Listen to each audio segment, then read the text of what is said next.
Mercury retrograde is my conversation for the whole month, it seems. How many people actually know what that is? No. Technology wreaks havoc in your life is essentially the answer to that, and that's exactly what happens. So I couldn't print anything today. I couldn't save my PowerPoint. We had to switch computers before you all came in. That kind of stuff.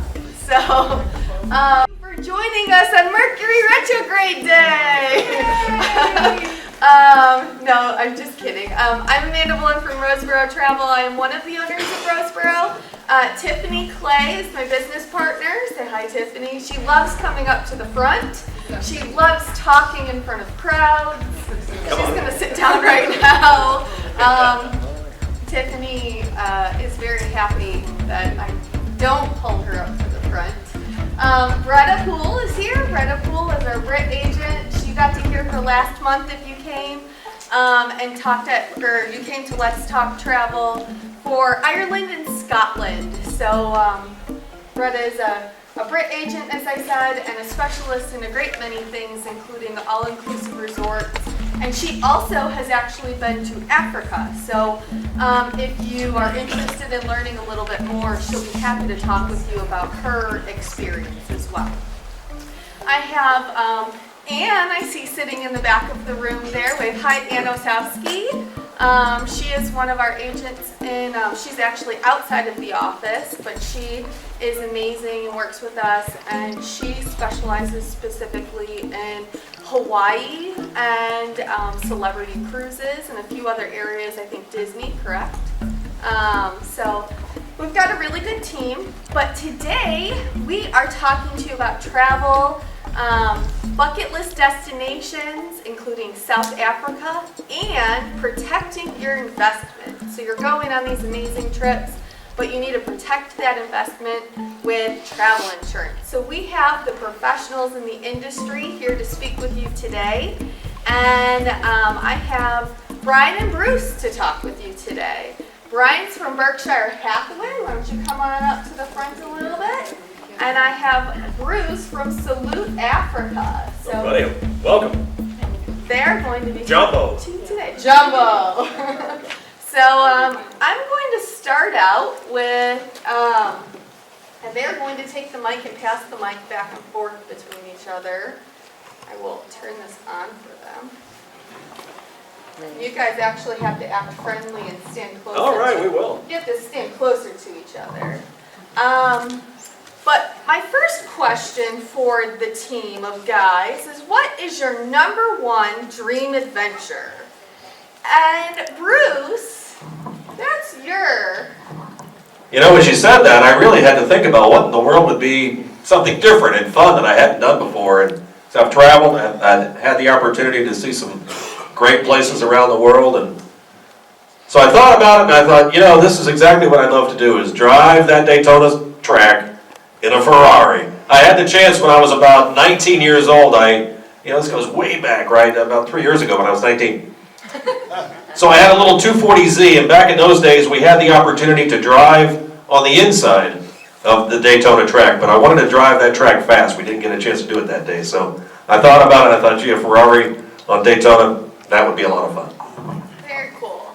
Now, Brian has a little more extreme adventure going on too. So what would your extreme adventure be? Well, I'd really like to skydive someday.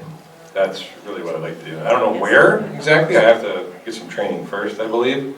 But I would like to go somewhere really cool and skydive. You have a cool second one too that you'd like to go see. I do, actually. I would like to see the pyramids. I'd like to go to Egypt someday and see the pyramids. I've always been fascinated by the Egyptians and the pyramids in that area. I think it would be really neat to explore that sometime. Nice. I told them, I said, mine's going to be, I want to go shark diving. I'm going to be in a cage and go shark diving. And then I said, I'm not going to do that. I'm just not. So actually, this trip that we're going to talk to you today about is my number one. I have going to Africa and going to the Galapagos Islands are tied for my number one adventure in all of the world. So we're talking about it today, what my number one thing to do in all of the world. So I put this picture up. So the first question's for Bruce, and it's going to be a first few series of questions. So when most people think about going to Africa or South Africa in general, they think about wildlife. And there's a lot more we know, but I want to know, what wildlife are we going to see when we go on this trip to Africa? And will you tell us a little bit about that? You are going to see not only lions, but you'll see the dangerous African raccoon. No, I'm just kidding. You know, I think when folks think about coming to Africa, this is what they're picturing. You know, they're really kind of imagining already in their mind getting the opportunity to see, experience, touch almost, you know, these wild, beautiful animals up close and personal. And you will. I've done this trip that Amanda's about to escort with you next year when she goes with us. And it was truly amazing because you know, you get the opportunity to now see these incredible animals up close and have that experience each day of your trip. Even on the resorts that you're staying at, there's no fences anywhere in South Africa. So the animals literally walk through the resorts that you're on, much less what you're going to see while you're out on these magnificent safaris and game drives. So it's fabulous, and that is the experience that you're going to have as you travel through South Africa with us. Lots and lots of beautiful animals. Very cool. So that's definitely one of the highlights for me is the wildlife. Now, while we're on the trip, we're going to Chobe National Park, and the reason that Chobe National Park was chosen is because we have the opportunity to go to a river cruise safari. So what's so important about that? Why are we going to a river cruise safari, and what will we see there? You know, we use this destination often in our South Africa tours. It's visiting the country of Botswana, which is near South Africa, it's near Zambia, it's near Zimbabwe. So we visit the beautiful country of Botswana because inside the country of Botswana they have the magnificent Chobe National Park. Now, one of the great features of the Chobe National Park is, and we're going to see a video here in just a second, is in addition to getting the opportunity to do your game drive, right? A game drive is what we kind of imagine it to be, getting in the Jeeps, driving through the national parks, looking for the animals, right? That will be guaranteed part of your experience. However, my favorite part was right here. Because during this trip, and as part of your trip coming up next year when you travel with Amanda, you're going to get the opportunity to do just what we did. So we're on a boat, just like you see in the background. We're on a boat like that. We're sailing up and down the Chobe River, looking for the wildlife that's come down to the river to get water. And what did we see? Actually, many times that day, not just this once.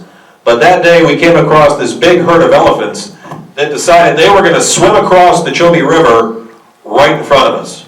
So of course, you know, we stop our boat, the other boats all stop, they shut their motors off, it's peaceful, it's quiet, we're just drifting. You can tell here as I take my video on my cell phone, there's no noise of any kind except for just the water lapping against the boat. So we're sitting on this boat 30 feet away from this herd of elephants, and look how big. I'll zoom back over to the matriarch. She's the leader of the pack. She's off to the far left. There she is. Look at how big she is. Isn't that amazing? So we're on this boat watching this big herd swim across the Chobe River right in front of us. One of the things that really surprised me about that was... I didn't like you to No. Oh my gosh, there's Amanda. Wait a minute, back up. One of the things that surprised me was we saw Amanda on the trip. Wait a minute. You will see me. Oh my gosh, you're gonna... So one of the cool things was, though, which I had no idea, right? I had picture seeing elephants, but I'd never seen one in real life prior to that. So one of the things that really surprised us on the boat was, as we're watching this herd swim across the Chobe River, and the Chobe River, it's huge, right? It's as big as the mighty Mississippi. It's very wide, deep in the middle. So as we're sitting watching this herd swim across the river, we noticed that they would actually go underwater and swim and then come back up and stick that nose up like a snorkel, get air, go back down, swim a little further, come back up. I'll be honest, I had no idea an elephant could even swim. I didn't realize they would do that. They did. They'd swim, they'd come back up, get air. It was amazing. And then as the babies, as the entire herd made their way ashore. The babies, of course, before they got out of the water, they naturally had to play, right, kids? So they would play in the water, they would jump on each other, throw water on each other, splash around, go underwater, blow bubbles, and bounce back up. It was the coolest thing in the world. Because we're 30 feet away. I'll never forget this part. When that entire herd made its way to the island, we pulled the nose of the boat up on the island right there, and the matriarch, the big lady there, she was way off to the right. She saw us pull the nose of the boat up. She walked all the way back around, stood right in front of our boat. Here's the boat. Here's me where that chair is. I'm looking at her eye to eye, and she's just doing this. She's got those big ears going back and forth, looking at us, and then she wanders off. That's a moment you'll never forget. And you will have that experience as you sail the Chobe River for sure. You're ready. I'm so She's ready. I'm so ready. She's ready. You'll get it. So I'm one of those people who will actually squeal if I do that. I won't do it with you, I promise. Yes, you will. So that's really exciting, and I've seen this video before. So, and I've heard that story before. So that just really makes me very excited. So I know that there's the game drive, and there's the river safari, and there is a few different options for us to do while we're in Chobe National Park. But tell us a little more about some of the more unique animals, if you will. So when you're traveling in South Africa with us, you're really getting two kind of interesting opportunities to see Africa's wildlife. While you're in Chobe National Park in Botswana, you're getting a chance to see the land wildlife, right? The giraffes and the zebras and the elephants and the gazelle. But when you come down to Cape Town, South Africa, and spend those couple of days with us in that area, what you then get a chance to see is South Africa's marine wildlife, like these guys. So one of the days that we're out on tour with you there in Cape Town, and Cape Town, by the way, is a beautiful, beautiful city in South Africa. They're at the very bottom of the continent. But one of the days that we're out with you, we're going to take you to see the penguin colony. So in South Africa, in Cape Town, you'll find this magnificent penguin colony in a little town called Betty Bay. Beautiful. Thousands and thousands of these penguins. They're all dressed up in their little black and white tuxedos for us. My only advice is when you see those penguins is, they do stick to high heaven, I can assure you. They all smell like fish. But boy, they're cute as could be, and they all waddle around just like you see on TV, and you actually walk through this penguin colony. They've got like a wooden pathway that leads back into the colony. You walk back in through that, and you're seeing these guys face to face. It's cute as could be. So they were awesome. In addition to that, while we're in Cape Town there, we're going to take you out by boat to Duker Island. So Duker Island is about 10 minutes offshore, but it's where, and actually it's kind of tough to see because they're brown. They kind of blend in. But on this rock, Duker Island, there are actually thousands of fur seals sitting on this big rock. And quite frankly, I think they're all afraid to go in because they know that swimming around that big rock is a lot of great white sharks. So I think they're really kind of afraid to go in, so they stay right up there and relax and get plenty of sun. So when you're in South Africa, when you're in Cape Town, you're just getting a chance to see a lot of South Africa's marine wildlife in addition to all the land wildlife that you saw a couple of days earlier when you were in Botswana. That's a fun day. Very cool. All right. Do we need binoculars for this trip? So lots of folks bring binoculars. Lots of folks, of course, bring cameras, naturally. I use my cell phone. I guess I did it the cheap way. But my wife had the big camera, so she was taking lots of great pictures. In fact, she took about 1,600 pictures during our trip. So we've got a million pictures we'll probably never even see. She's got so many. So a lot of folks do bring their own big cameras and, of course, bring binoculars. We do have binoculars available for you on the tours, so you don't necessarily have to bring them because it's just one more thing for you to carry. But some folks prefer to have their own, and that's fine too. So you can, but it's not necessary. And believe me, at the end of the day, just like you saw in that video, you're going to see lots and lots and lots of animals up close and personal. When we were on our African safari in the Jeeps, we literally came around a bush, and there was a big pride of lions sitting right behind this bush. So it was amazing. So you won't necessarily need them because the animals are so close, but a lot of folks like to bring them just to see what's off in the distance. Very cool. So, Brian, There we go. next question's for you. We've talked a lot about a big trip, a big adventure, big experiences. So, how do you feel about this? And big investment. Should we be worrying about this? And what about the unexpected? What would you recommend? Well, I don't think worrying is always a good thing, but you want to be prepared for the unexpected. And part of being prepared for a trip like this is making sure you buy travel protection to protect that investment, but also help you, assist you, and protect you while you're on that trip. Not to say that anything's going to happen. It's very safe to travel, obviously, with Roseborough Travel on this trip, but I mean, you want to be prepared in case of the unexpected, and things you don't plan for, things that could possibly happen to you prior to travel. It's a big investment, right? You save up money for this. It's not a inexpensive trip by any means, and what we do here at Berkshire Hathaway Travel Protection is we not only protect your investment prior to your departure on that trip, but also then protect you while you're on the trip itself. So for medical expenses or emergency medical assistance, things like that, you know, if something does happen, I mean, you want to be prepared. So I've actually, one of the handouts that I have here today talks about some of the reasons why you should buy insurance. Now I know this is not as exciting as, you know, going on this trip and seeing the wildlife and everything, but you are excited about the trip, right? So you want to make sure you're prepared, you want to make sure you're protected, you're covered in case something does happen. So these are just a bunch of examples of, you know, what you might need insurance for. Most of your insurance policies that you have on you here in the United States don't cover you overseas. So if you had to have some type of treatment, you know, for something you got ill while you're there, maybe you injured yourself somehow. I mean, these are things that you'd want to have, you know, protected so that we can cover you while you're on that trip. Protecting your flights. I mean, there's flights over and back. You may have connections, things like that. You know, if something goes wrong, it's going to be something out of your control, right? Weather conditions, natural disasters, you know, any type of you know, situation of that nature could happen prior to travel or even on the way back. So you want to make sure that you're able to get home safe and sound. So essentially, the travel protection is protecting us from the unexpected. Exactly. That's good. Yeah, exactly. And it's full comprehensive coverage that we offer. So it protects you, again, like I said, your investment prior to travel, but also during that entire trip duration.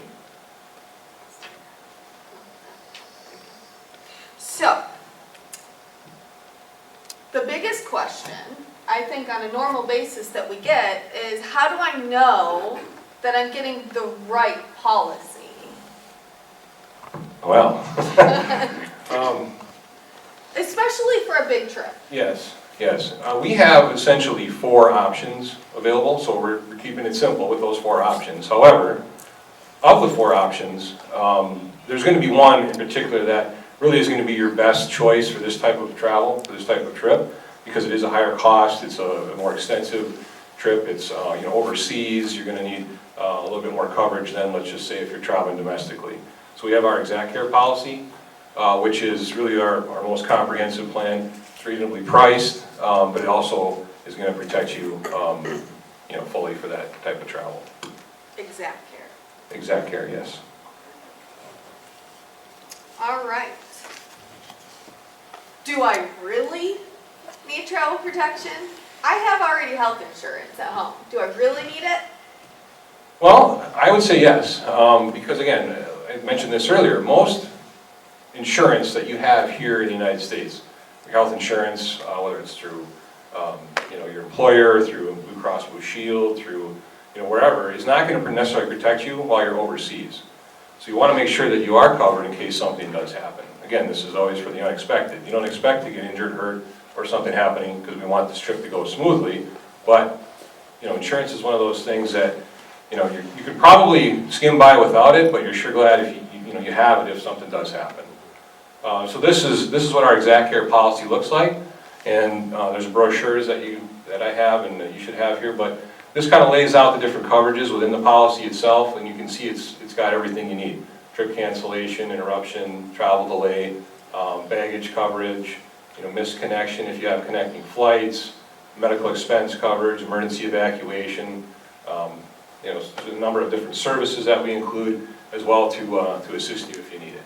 I think the rule of thumb in our office is always, and I know Kathy and Tiffany and Bretta, I hear all the time say, we would rather you have it and not need it than need it and not have it.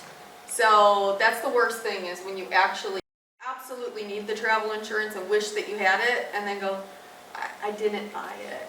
That's the worst Yes. thing. So It's a terrible feeling. it is. It is. It's a terrible phone call to take. Well, and if you think about it, you insure your house, you insure your car, you insure your health, you insure your life insurance. I mean, so you have insurance on everything, right? Why not insure a trip and an investment like this? It only makes sense. Okay, so the next question is for Bruce, and it's kind of backtracking a little bit because we jumped ahead to wildlife, but we're really starting the trip in Cape Town. So because we're starting the trip in Cape Town, will you tell us a little bit about what we'll be seeing and doing in Cape Town? So Cape Town is really a great way to start the trip, because you're going to see right off the bat a beautiful, modern, Western, English-speaking, friendly city that you'll now spend the next couple of days in as you stay in Cape Town. So Cape Town, and the area that we stay in, is an area that they call the waterfront. So it's a beautiful portion of Cape Town. I kind of describe the city of Cape Town as a combination of San Francisco's hilly streets, if you can imagine that, combine that with Hawaii, right? So visualize Hawaii, and imagine these beautiful green mountains, right, that come down to the shore side in Miami, or in Hawaii. That's exactly what you're going to see in Cape Town. Cape Town's a beautiful city. The mountains come right down to the shore side. Everything we do is a beautiful coastal drive as we visit these various locations nearby to Cape Town. So it's beautiful scenery, gorgeous mountains, and Cape Town itself is just a wonderful city. Ranked #1 by New York Times, as it should be. It just turns out to be this jewel of a city in the world. So you're going to spend a couple of days there. You're going to stay in an area that they call the waterfront. It's the place to be. It's a beautiful section of Cape Town. From your hotel, you'll be able to see Table Mountain, which is the nearby very famous flat-topped mountain. You'll be able to see Table Mountain from your hotel. This picture was actually taken from the cable car looking down from Table Mountain down onto, look at those big mountains right there, looking down onto the city of Cape Town itself. So it really is a gorgeous spot. And when you're visiting Table Mountain that day, and you're at the top of the mountain, when you look north, you of course see the beautiful city of Cape Town. When you turn around and look south, your next stop is 3,000 miles away in the Antarctic. There's nothing between you and the polar cap. There's nothing between you and the Antarctic. Another portion of the day while we're in Cape Town is we're going to go and do what we did here. So we're going to go and visit an area that they call the Cape of Good Hope. And what you want to do, and this is like being on the Great Wall of China, right? You want that picture, you want that one moment, so you can now Facebook it and show all your friends where you're at, just like we did, because what we're doing, of course, right, is standing behind the sign that tells everyone that we're now as far southwest on the continent of Africa as you can go. So once again, behind us, 3,000 miles further south, the Antarctic. So it's really a fun place to be, because it's a great picture. It's certainly a memory of a lifetime to stand there and see this beautiful sight and have that great picture taken. So when you're in the city of Cape Town for those couple of days, beautiful, friendly, gorgeous. The dollar conversion right now in South Africa, by the way, you want to talk about value. It's 14 to 1. $1 US, 14 Rand. So the shopping, the dining, it's incredible because the dollar conversion is so high. My wife and I went to dinner one night there at the waterfront to a beautiful, gorgeous restaurant. Dinner, drinks, lobster, steaks, $25 for the two of us, with drinks. So that's not a bad deal. So the shopping and the value in South Africa is magnificent because of the dollar conversion. You're in a beautiful part of the city, the waterfront. You're going to see lots of great sights nearby as you go out and tour the area for those couple of days. We're going to go and see a place they call Robben Island. So this is like their Alcatraz, right? This is basically their Alcatraz. It's the prison that's just offshore from the city of Cape Town, so we'll take you over to Robben Island by boat that day, just like you would at Alcatraz in San Francisco, and you're going to go see the prison, because the prison, if nothing else, it's famous or infamous because it was where Nelson Mandela was imprisoned for 18 years. And you'll end this tour that day by seeing the cell that Nelson Mandela was in. So it really is, it's a powerful day, quite frankly, because you're really getting a chance to now understand more about Nelson Mandela, his life, and it kind of has certainly an interesting past because, you know, you see someone that really went from prisoner eventually to president. So what a great opportunity to learn about Nelson Mandela while you're at Robben Island. Now, I know also in our tour, we've been working with Victoria on this, and we are going to Robben Island, and then to end our day with lunch at the Winelands, and do a wine tasting as well. You can tell I'm going on this trip. So will you tell us a little bit about that? So this is an amazing part of South Africa, because near the city of Cape Town, you've got 30 minutes away, an area that the South Africans call the Winelands, right? It's their Tuscany. It's their Napa Valley. This is a beautiful, look at that, a beautiful section of the country. 30 minutes away from the magnificent city of Cape Town is their Tuscany, is their Napa Valley, the Winelands. So we're going to go and spend the day and have lunch in the Winelands, and then of course go out for a wine tasting tour. In the Winelands, they have 4,000 vineyards. South Africa is number 8 in the world for wine production. 4,000 vineyards in the Wineland. So what you're doing over the next half of that day is driving through this beautiful, beautiful section of the country with its rolling hills and thousands of gorgeous vineyards and these magnificent wine estates. And you'll meet the owners and try some wine, and boy, what a day. So really beautiful. Great choice, Amanda. Well, I figured with Robben Island and the Winelands, not everybody likes wine and not everybody would want to do everything, but it was an additional thing, and we just decided to add it on, include it. And quite frankly, most folks do. When they're traveling on a South African tour with us, and we have them so close, we already have them in Cape Town, we generally do try to include and recommend that they spend at least half a day, if not a day or two, traveling 30 minutes away to see the Winelands, because it's really just a gorgeous area, and it'll be a very special part of the trip. We had talked a lot about it, and we couldn't imagine anybody going all the way there and skipping out on Robben Island. We're like, nobody will skip out on this. We're all going to include this. Everyone's going to go. So we're also going to Victoria Falls. Will you tell us a little bit about Victoria Falls? So this is another really just a magnificent day. And really, I think from Cape Town, your trip once again starts in Cape Town. And honestly, as you look at the itinerary each day, it just gets bigger and bigger. Because after you've now flown from Cape Town to Zimbabwe, to Victoria Falls, and here we see a great picture of Victoria Falls.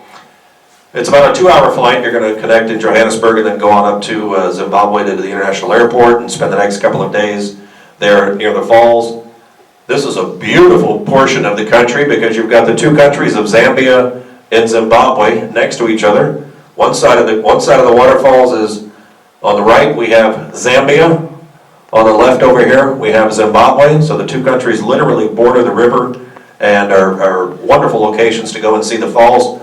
One of the 7th wonders of the world. It's just a gorgeous day. You're going to eventually walk through the national park that's going to take you out really face to face with those beautiful waterfalls. You'll see rainbows everywhere, everywhere. Every time you look in a different direction, another beautiful rainbow, because the water is coming down, the mist is coming up, the roar of the waterfalls as it crashes into the gorge. Amazing. And you see that train trestle there. For the brave, Amanda, for the brave, this is where a lot of our folks might go out one of the days and bungee jump. Bungee jump. I did not do that.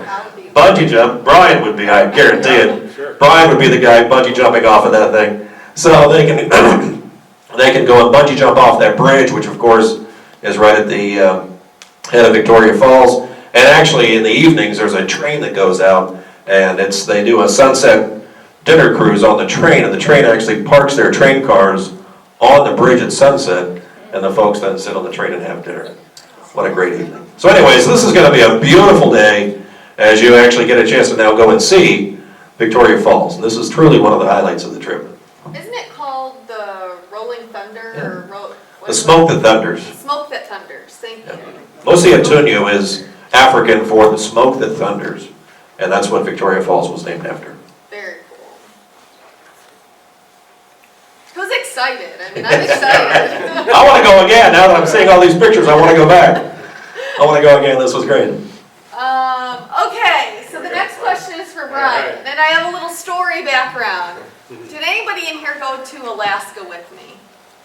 2 years ago, 3 years ago. Okay. So, I have story to go with this because it's a long, drawn-out story. Tell you a little bit about it. We went on a group trip, and one of our group members lost their luggage.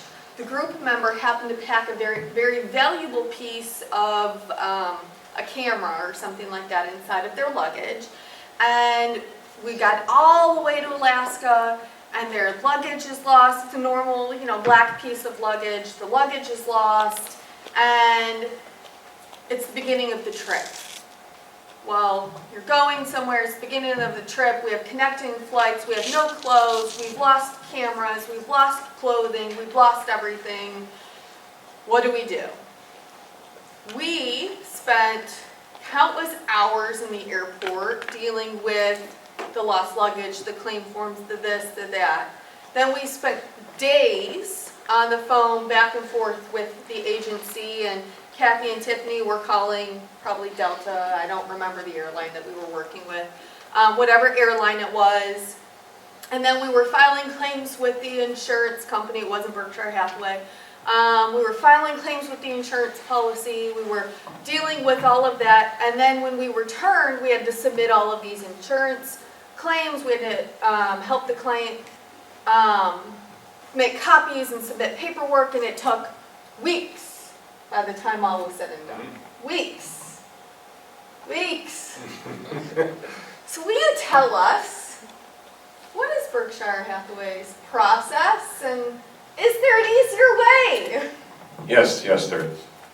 But actually, we're not going to be able to prevent your luggage from being lost, right? We have no control of that. However, if it does get lost, and you've got our policy, all you have to do is call us, and we will take care of the rest. So we can help track your luggage down if it, depending on where it is. I mean, lost luggage is a mystery, right? We don't know, no one knows where it goes, how it gets lost, and where it ends up. But that's what our people are there for. So if you have our policy, you call us, we do all that assistance for you.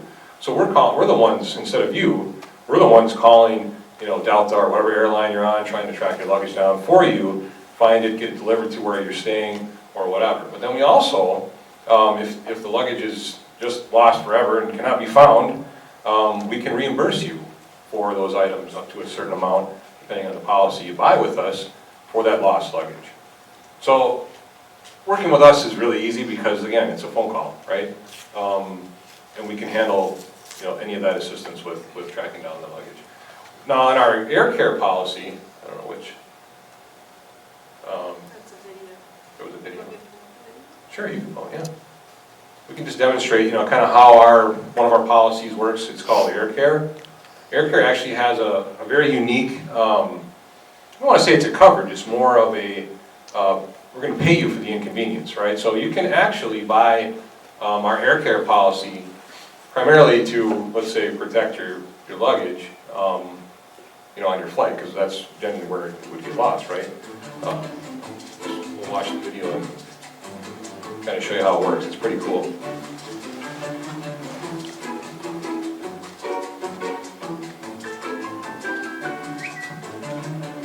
We actually have a mobile app that you can download as well, which then you can communicate with us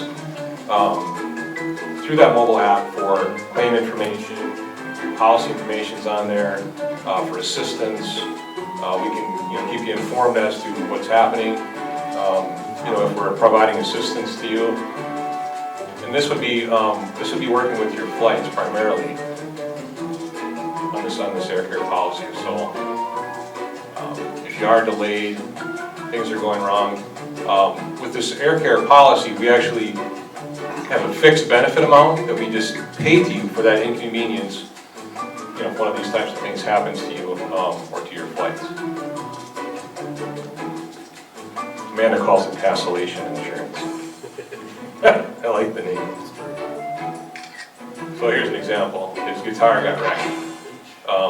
So we're going to just deposit money into his account, for that a set amount. So really, you don't have the paperwork. I mean, you just send us the information. You have to call us, obviously, with something like baggage being lost or damaged, to let us know that it happened, and then we would, go ahead and process that claim pretty much instantly, and deposit money right into your account. So we have a way that when you purchase our product, our policy, we actually ask you, do you want to be set up with direct deposit, or actually if you pay with your debit card for our insurance, we can transfer that money right back into your debit card account. So it's pretty cool. That's unique. We're the only company that does anything like that.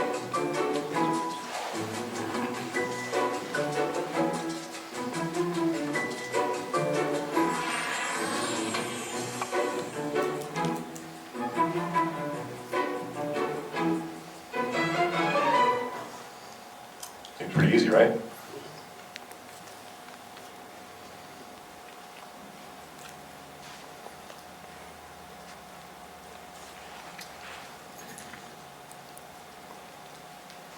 So you mean to tell me you get paid for being late on a tarmac, delayed on a tarmac?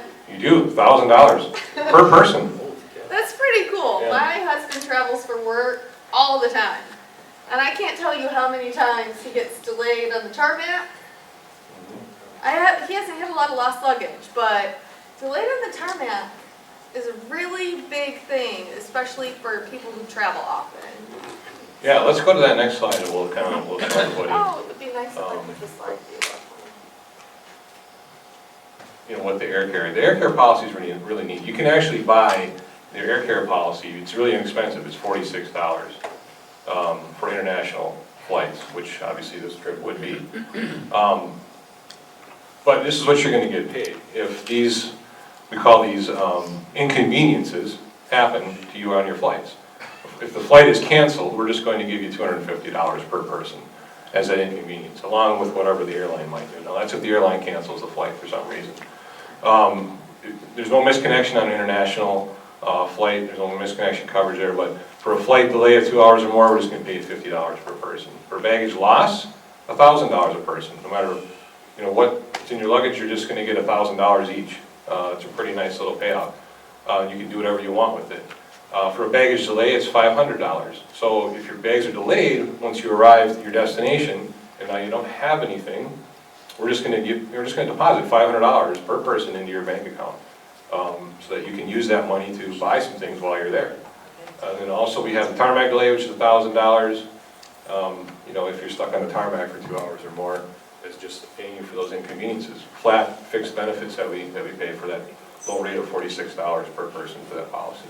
Plus then all the assistance that you saw, on that video, where we're actually assisting the customers to help them get them on their way, or get them on an alternate flight. So this is what I call hassleation insurance. I've dubbed it.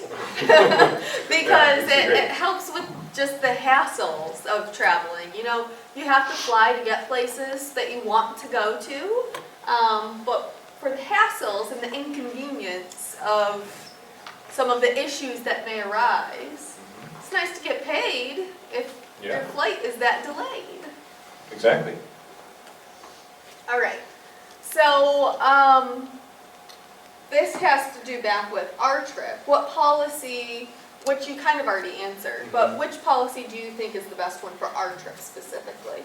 Well, I know what I would do. If it were me, I would buy the air care policy first of all, because you're going to have flights. You can't just get there, any other way. So I would buy that policy just because that's a great policy to have for those inconveniences, and it's very high payouts if those things happen. Now, likelihood of that happening, we don't know, right? But I would also then look at our exact care policy, because it is a more comprehensive plan, higher limits of coverage. It's a more well-rounded policy for you. There's no deductibles, there's no daily limits on coverages. It's just a very more of a deluxe product, and the price really isn't going to be terribly bad. I mean, it's priced really well in comparison to other products or plans that are out there. So that's the one I would go with, just because it is more comprehensive and it's going to provide the coverage that you need for a trip like this. Nice, thank you.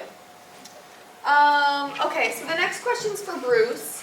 No, we don't want to be delayed, and we don't want any issues, and we don't want any bags to be lost, and we don't want anything to need to file claims with travel protection.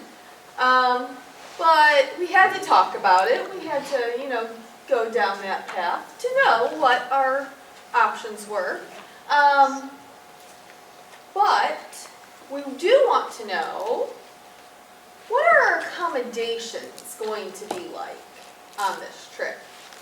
So when you're traveling with us through all of these destinations in South Africa, Zimbabwe, Botswana, Johannesburg, you will be staying in really magnificent hotels and lodges that we use in these various destinations. So in Cape Town, as mentioned, you'll be staying right at the waterfront, which is the place to be. Beautiful hotel. When you go up and spend a couple of days with us there in Victoria Falls and you're in Zimbabwe, you'll be staying at a gorgeous hotel there in Zimbabwe, right near the waterfalls.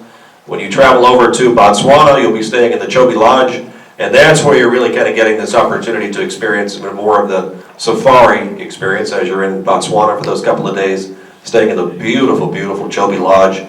But none of this is, this is not Boy Scout camping. You're not roughing it. This is going to be beautiful accommodations, great restaurants, big rooms, really wonderful. So you're going to really enjoy all these destinations that we have great accommodations in, but you'll certainly enjoy staying in Botswana there at the Chobe Park. Just a great lodge. Didn't you and your wife have some interesting visitors at Chobe National Park? Yeah, we did. We had a baboon come in and swipe our camera. No, just kidding. Just kidding. But actually, when you're staying up in Zimbabwe, they will say make sure you close your doors at night because the baboons nearby do love to come in and see what you've got in the fruit basket. So be sure to close your doors. That's good advice. But nevertheless, this video, just like my elephant video that I took in Botswana, I mean, check this out. This video is so amazing. So this video was taken when we were staying at the resort there near Victoria Falls. So we had just finished lunch at the resort, right? We just finished our lunch. We were headed back down to our room. Our room is behind that zebra. He's guarding our door. We were headed back down this sidewalk to our room after lunch, and look what we came across. We came across these 5 zebra that had strolled onto the property to have lunch as well. Because once again, in South Africa and all these parks and hotels that we visit, certainly in Zimbabwe and Botswana, there are no fences. So the animals, this is exactly the experience you're going to have as the zebras, as the elephants, as the giraffes, as the gazelles, as the baboons, as they all kind of wander in and out of these resorts. This was taken as we were headed back to the room after lunch. But look at this. My wife, of course, tries to ride that one. I told her not to, but she tries to anyway. But look how close we are. I mean, what a great experience. Once again, just like those elephants, this is a moment that, I'll never forget. Because here we are, just headed back to the room, and you come across these wild zebra that had come onto the property to graze and have lunch as well. And you can see, I eventually walk up, face to face with these guys, looking right at them, these beautiful wild zebra. And they weren't even noticing that we were there. They didn't care. I don't think they even lifted their head to look up and see who it was. They just didn't care, because all they were worried about was just having their lunch too. But look at that. That's a moment that you look forward to on this trip. And you will have these experiences for sure, because our folks do every week as they travel with us. So that was a great, great video.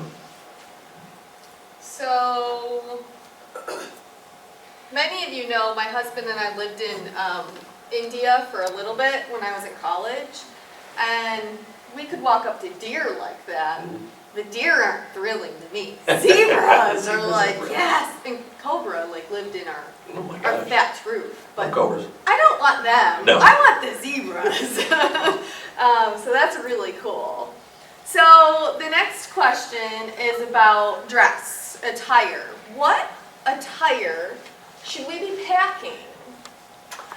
So even though this is a big trip and you're going far away and you're traveling to all these great countries and seeing lots of sights, it really is a fairly simple trip to pack for.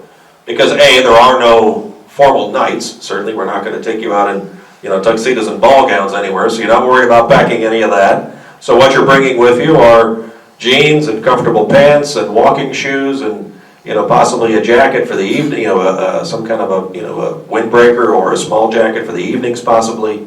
But September is a beautiful time to be in South Africa because they're so far south of the equator that their seasons are backwards. So September, of course, really starts there, because I was there in September. September starts their spring. That's backwards of ours, right? We're starting fall in September. They're starting spring. So it's a beautiful time to be there. The temperature was in the mid-70s really throughout the entire trip. So you're going to find great weather, wonderful temperatures. So like I say, you're maybe bringing a light jacket or a windbreaker for the evenings possibly, but the days are beautiful and great temperatures, but you're packing just comfortable clothes and tennis shoes and not having to worry about all these fancy outfits, because You won't have any of that to really worry about, even as you're in big cities like, possibly Johannesburg or Cape Town, which are more, modern Western cities that we're kind of used to seeing as big cities.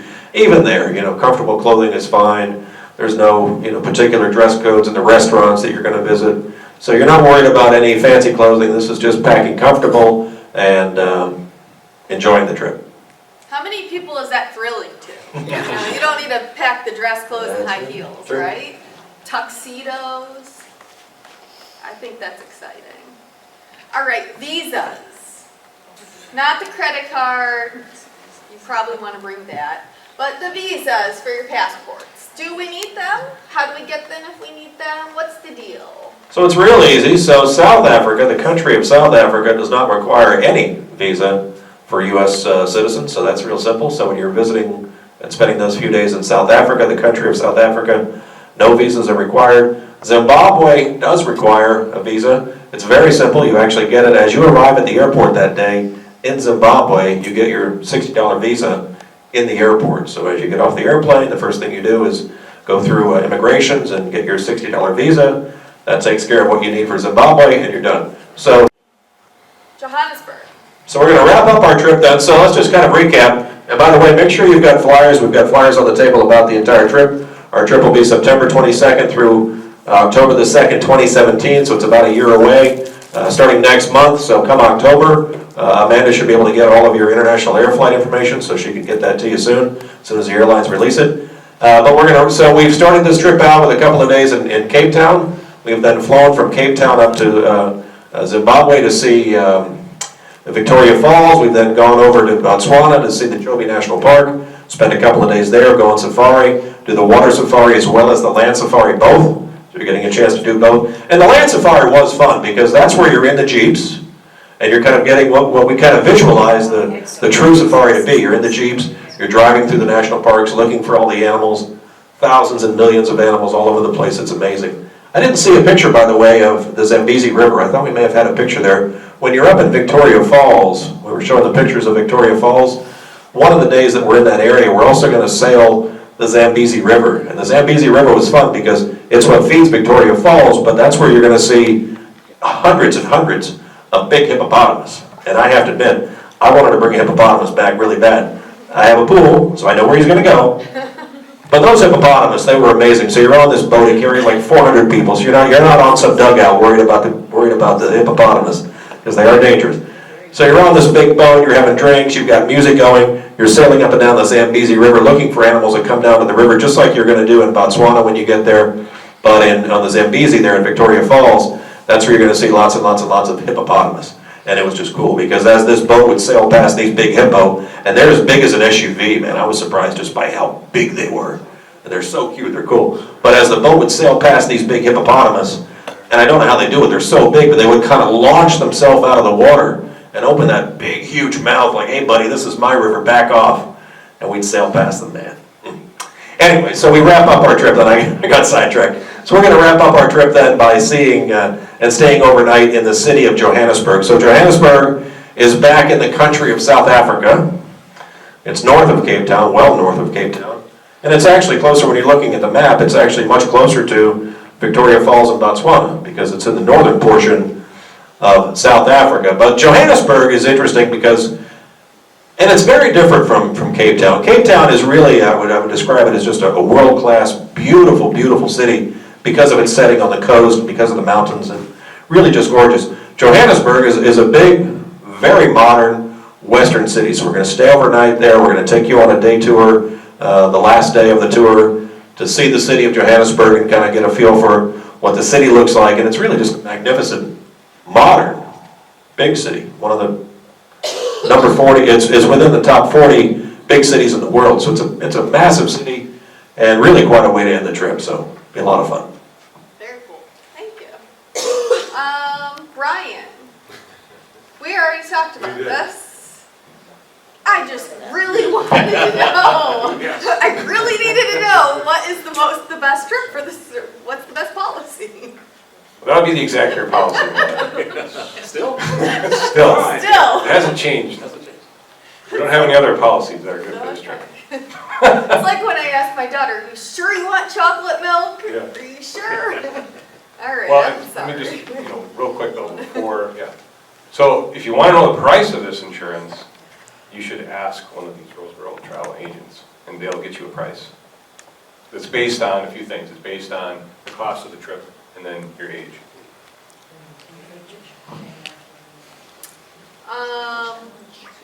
Okay, so this is a good question for us. We often, this is away from this trip, but any trip, we often have cruise lines, tour companies, airlines, everybody else has their own insurance plan, it seems. And they sometimes have really great prices, they sometimes don't. What's the difference between if you're offered travel protection through the tour company, the cruise line, the airline, and then buying it through Berkshire Hathaway? What are the pros and cons? What's the difference? Well, literally there are thousands of different policies out there. As Amanda said, through the airlines, cruise lines, tour operators, I mean, they're available just about everywhere. But think of it this way, an insurance policy is not just an insurance policy. It may look, when you think of insurance, you think, maybe it's all the same, but really it's not. I mean, the difference of our policy versus some of these other plans, it's going to be similar in what types of coverages it includes. However, the big difference is the service that's provided, so 24/7, 365, assistance services, which we have, a complete set, concierge, travel assistance, emergency medical assistance, the whole range. We do it all in-house, so that's important too because it's more direct, we're more efficient, than other companies might be, other policies. But generally we're more comprehensive too because we are only an insurance company. We don't sell cruises or tours or air or anything like that. We only deal with insurance, so we're insurance experts. And that's really the big thing. And so our policy is going to have a little bit more coverage for you where you need it. And it's not going to be a bunch of fluff and stuff that you don't need, which other policies might offer. But it's going to be definitely more comprehensive in what it covers, how it covers you, fewer restrictions, fewer stipulations. Our exact care policy, as I mentioned earlier, doesn't have any deductibles, no daily limits on those coverages. So I mean, it's really a good policy. It's one of the best. Very cool, thank you. Oh, I guess I could have put that up. You could have. I'm sorry. I do have a question for you that is not something I gave you in advance, and I'm not sure if you can answer it. Let's see. But I have heard through the grapevine that, like, cruise line insurance, say, and we sell cruise line insurance there, I'm not saying not to purchase that, but Right. I've heard that actually covers the cruise line more than it covers the client. Is that true, or is there truth to that? That you know? Well, I don't really know. I mean, I guess I look at ours as being, when I say more comprehensive, meaning it can be used for, any type of trip. So it's not specific to a cruise line. It's not specific to an airline or a tour operator or a certain destination or a certain type of trip. Ours is very broad, so that means it has more coverage. And it's very flexible. It can be used for any type of travel. And we cover things that, something to mention about why ours might be different or possibly better. We cover things like pre-existing conditions. A lot of policies out there don't. We cover for terrorism. We cover for natural disasters at your destination, where a lot of policies, other policies don't cover that. So, I mean, it's a much more well-rounded policy, let's put it that way. Description of benefits is very important. Yes, yes. I mean, because again, that's what you really want to look at, is what are you actually getting in that policy, right? What are you actually covered for? What are the restrictions? And a lot of times, when you look at the fine print, that's where you see the main difference. Very good. All right. When do we need to purchase travel protection? Well, really, the sooner the better. So, I mean, you can't buy a policy without a trip, right? So, but once you've decided, yes, I want to go on this trip, you start making those arrangements, and you put down a deposit, or make that initial payment or deposit to secure your place on that trip. That's when you want to look at buying the insurance, because the sooner that you buy it, the better. We do include some additional extra benefits for no additional cost. They're kind of like bonus or free benefits. if you purchase it, within a certain time, and ours is 15 days from making that initial deposit. So we'll waive your pre-existing conditions if you have any. We'll provide you with some other additional upgrades as bonus coverages if you do that, purchase that plan within 15 days of that initial payment. Wonderful. All right, so, I'm sorry. Yeah, so that's okay. Sorry. Good thing I know my They policy. saw the slide. Okay, so, any specials or offers that I have one for your trip. Do you have any specials or offers? Unfortunately, you I know, can't discount can't. insurance. It's not allowed. Yeah, it's not allowed. We're kind of tied to some insurance regulations where we Yeah. can't necessarily. It's the law. It's the law, so.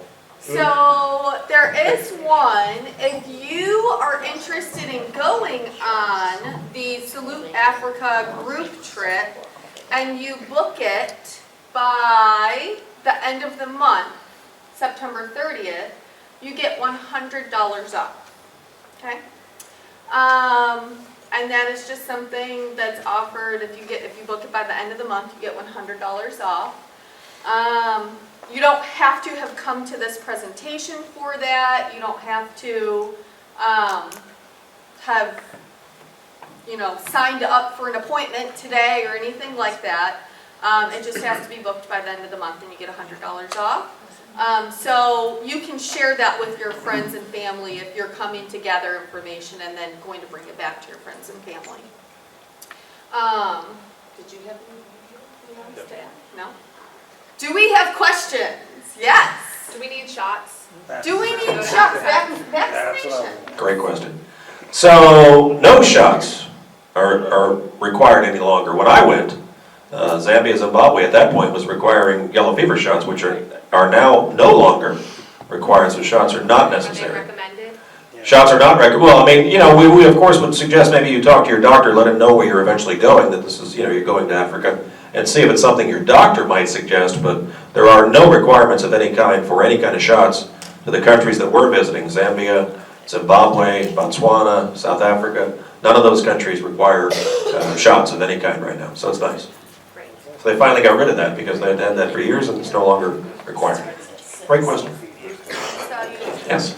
Does the State Department have any travel advisories for those countries? No travel advisories, and which is nice, and I think it's one of the reasons that quite frankly, Africa, and I sell Africa every day, I think Africa continues to be a very strong destination because, it's a continent, it's a big continent with 80 countries in it, but the countries that we're visiting as part of the South Africa tour, it really is very safe, it's very friendly, everyone speaks English, and, luckily, there have been really no terrorist incidents, nothing to, kind of put South Africa on anyone's radar to keep folks from wanting to go, because this is an experience that is on the bucket list for many, many people. They want this opportunity to see these animals, so it's nice not to have things like that kind of getting in the way of people's plans and planning a big trip like this. So no State Department advisories of any kind, and it continues to be a very safe and very friendly and just a strong destination for us, very strong. I think if nothing else, South Africa, we've seen probably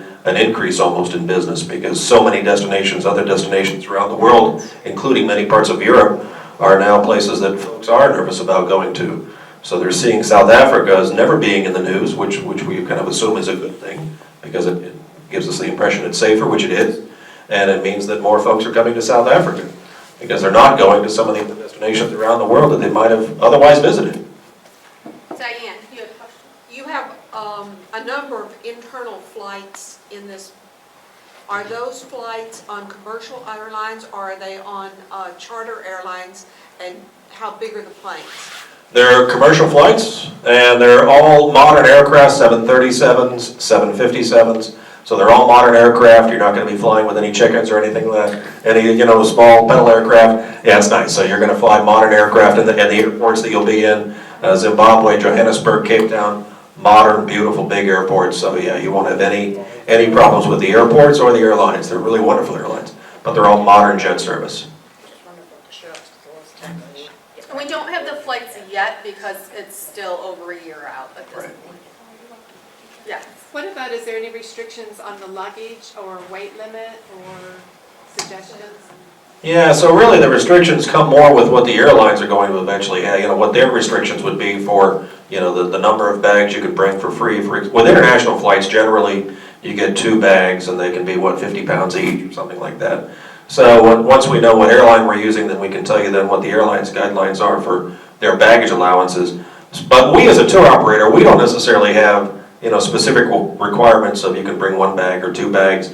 But we do find that generally speaking, because this is a big trip and you're going to visit 3 countries and you've got, some traveling between the destinations, that, we find that folks generally don't pack heavy because they just don't want the hassle of having 2 bags to drag around and take with them to each place. So like when I went, I had my carry-on, I had my laptop bag, and then I had 1 checked bag. And that worked fine, but it wasn't a lot for us to carry and have to take with us as we traveled from city to city. So it's a great question because it all becomes eventually part of planning and preparing for this big trip. And the other thing that I suggest to folks is, like when I went, the week before I went to weather.com, I pulled up Cape Town, I pulled up Johannesburg, I pulled up Victoria Falls on weather.com to see what their weather conditions are going to be over the next 10 days. So I knew exactly what to pack as far as, jackets and raincoats, which we didn't need. But this is going to give you a really simple way to know exactly what to plan for and what to pack, is go to weather.com, pull up those cities and look at their 10-day forecast, and you'll know what to bring with you. So it makes packing that much easier because you're not trying to pack for lots of scenarios that may not even eventually apply. So it just helps. So it keeps your luggage requirements down because you're not having to bring jackets and all these things that you may not even need during your trip. Any other questions? Yes? I noticed in that your wife was walking around with the zebras that have no fences to get right in. Right. What's to prevent lions and leopards and stuff like that from walking in also? So luckily, in this area, in this portion of the, of the national parks where the resorts are, they do not have lions and leopards and the kind of the dangerous cats in these areas. So there are none. There are none that come through these parks. Through the hotels, what you'll see are elephants, giraffes, zebras, gazelles, and so lots of great animals. But you won't see any of the dangerous cats of any kind because there are none in this area. So it's safe. And actually, what they do is at these parks, you've got these guys, and they're all hotel employees, and they're all dressed up like the King of England. But they're actually scattered throughout from nighttime, when it gets dark for the next 6 hours or 8 hours that it's dark, they're actually scattered out along all of the walkways between all the restaurant and the various accommodations that we have. So you've got folks that are always there on property to look for something that shouldn't be there, but there are no wildcats in the area, so there's no danger there at all. Great question. Any other questions? Credit cards accepted? Yeah, so we take credit cards. You can pay by credit card. That's probably the simplest way most folks do for their trip. So you can just work that out with with Amanda and use credit cards to While we're pay for the trip. Oh yeah. I mean, while you're traveling in country, credit cards are simple. I mean, that's usually what I did because then we weren't necessarily having to convert lots of money from U.S. dollar to the rand and so forth. But I do recommend to at least have some dollar conversion because you want to have ones and just tipping money, and if you're buying something from a merchant on the street or from a local vendor, you want to just have their local currency, their cash, so you can use that as compared to credit cards. But if you're shopping in any of the stores, going to any of the restaurants, then credit cards are accepted everywhere. And you will see, trust me, you'll see that throughout all of these destinations, everyone speaks English, and it's very friendly, and it really makes for a very, very simple kind of experience each day as you're visiting these places. I have to comment on a thing that you said earlier about Hawaii. I've been watching a lot of YouTube videos planning this trip and talking with Victoria, and I was playing one of them in the office, and I was like, this looks exactly like Hawaii, it's awesome! So as soon as you said that, I was like, he's so right. This is everything. It looks like Hawaii. It's amazing. Yeah, and I have to admit, I mean, prior to my trip to Africa, I was just a typical American that had pictured going to Africa and seeing lots of animals. That's as much as I knew Africa to be. So I had no idea what to expect as far as its geography and its people and its language and so forth. And that was really one of the beautiful and surprising parts of the trip was as you're in Cape Town, you really do see a beautiful, world-class city. And because of its mountain range that comes right down to the shore, every drive is gorgeous, every drive is scenic. And it's, to me, it was very surprising, including the Winelands, which as we drove over and saw, the Winelands that day, I was not expecting to all of a sudden 30 minutes later to be transported into, Tuscany or the Rhine Valley in Germany or, the French vineyards. But that's exactly what you feel like you've done with a 30-minute drive into the Winelands. It was truly amazing. Very nice. Well, thank you all for coming.